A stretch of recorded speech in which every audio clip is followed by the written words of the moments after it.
चलिए इस क्वेश्चन को देखो, ये वाला भी क्वाड्रिलेटरल चैप्टर का क्वेश्चन है, 1 मार्क में आने के चांसेस हैं क्योंकि इसमें बस एक ही कॉन्सेप्ट आपको पता होना चाहिए, फिर आप क्वेश्चन सॉल्व कर दोगे।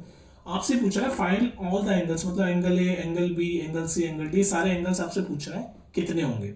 तो आपको बस एक कॉन्सेप्ट याद रखना है इस वाले क्वेश्चन में, सिंपल सा कॉन्सेप्ट, कि जो अपोजिट एंगल्स होते हैं क्वाड्रिलेटरल में वो इक्वल होते हैं। तो अगर ये 2x है, ये एंगल सी 2x है इधर रखा, तो ये एंगल ए भी 2x होगा, ये दोनों अपोजिट एंगल इक्वल होंगे ना, तो एंगल ए और एंगल सी दोनों इक्वल होंगे। अब जरा इस ट्राइंगल को फोकस करो, ये जो मैं डार्क कर रहा हूँ ना, इस वाले ट्राइंगल को फोकस करो, यानी कि ट्राइंगल ADB।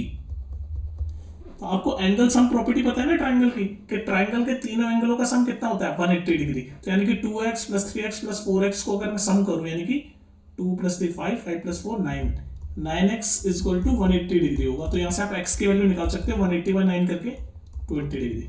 और जैसे ही आपको x की वैल्यू 20 डिग्री मिली तो आप सारे एंगलों की वैल्यू आप निकाल सकते हो। ये देखो a और c दोनों 2 × x की वैल्यू 20 डालूंगा तो 40 40 हो गए, तो एंगल a और एंगल c दोनों 40 डिग्री हो गए, कोई दिक्कत नहीं है।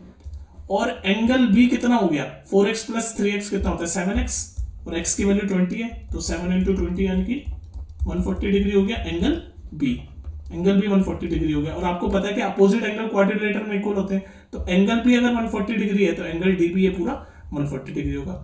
तो angle B = angle D 140 degree. तो ये सारे एंगल से जो पूछा रहा था फाइंड ऑल द एंगल्स, हमने बता दिया, angle A, angle C 40 degree, angle B, angle D 140 degree. तो सारे एंगल ABCD हमने बता दी। सिर्फ दो कॉन्सेप्ट लगे आपके, एक तो ये आपने जो ट्राइंगल बनाया, ये जो पिंक कलर से मैंने कर रखा है, आपको इतना पता होना चाहिए कि ट्राइंगल के तीनों एंगलों का सम 180 डिग्री होता है। वो वाली वैल्यू लगा के, वो वाला कॉन्सेप्ट लगा के मैंने x की वैल्यू निकाल दी। और उसके बाद फिर आपको ये पता होना चाहिए कि क्वाड्रिलेटरल में जो अपोजिट एंगल्स होते हैं वो इक्वल होते हैं।